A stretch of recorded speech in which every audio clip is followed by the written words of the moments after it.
Do not buy a microphone for your Mac without watching this video first.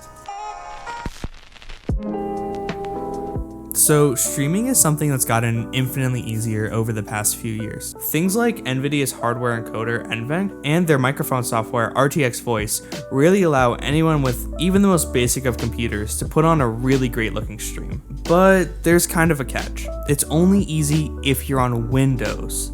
On macOS, it's a completely different story. Apple computers are supposed to just work, but up until recently, there really haven't been any good programs for streaming on macOS. Only this year have companies like Twitch and Streamlabs OBS started to dip their toe into the water.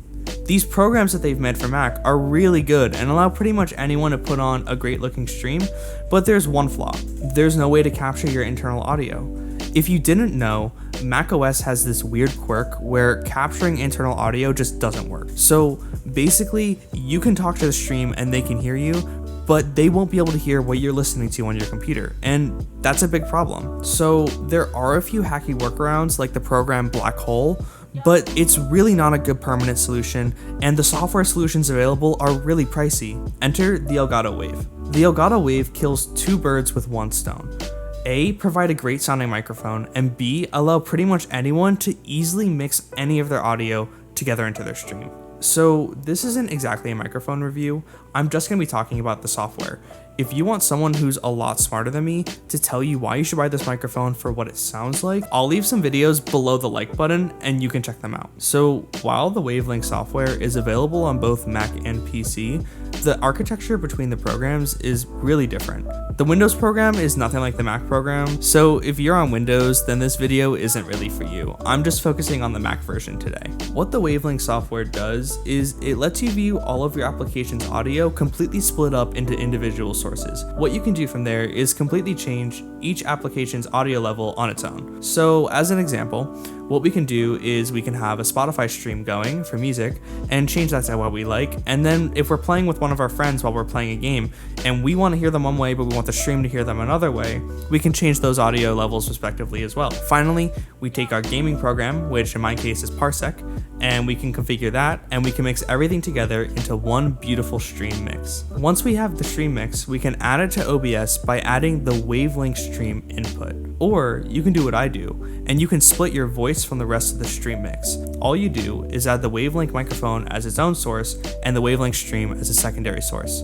This allows you to have multiple tracks for editing purposes later. It really helps.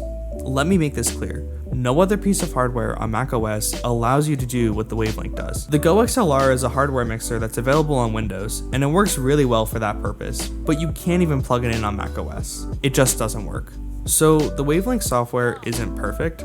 There are actually a few bugs with it. After waking your computer from sleep, you may have to reinitialize the software as some audio completely drops out and can't be picked up from it. Also, certain applications, namely Parsec, the one I use the most, have really sticky audio and sometimes don't like to get picked up by Wavelink at all, and it takes a few restarts of both Parsec and Wavelink to get it going. While these bugs are a minor annoyance at worst, it would be super cool to see Elgato push a software update for this in the future. What's really cool about this product is that Elgato didn't just work on it by themselves.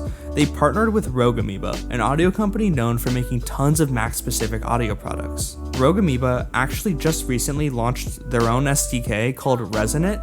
The Resonant SDK makes it really easy for companies like Elgato to create their own audio products. This will make it super easy for Elgato to add software updates in the future. They've even implied that they're going to add VST support to Elgato Wavelink. What this means is that you can add things such as noise gates and compressors directly to your microphone without having to use an application first. So no matter what you're using your microphone for, it'll sound good. At the end of the day, this microphone is exactly what Mac users need to put on a hassle-free stream.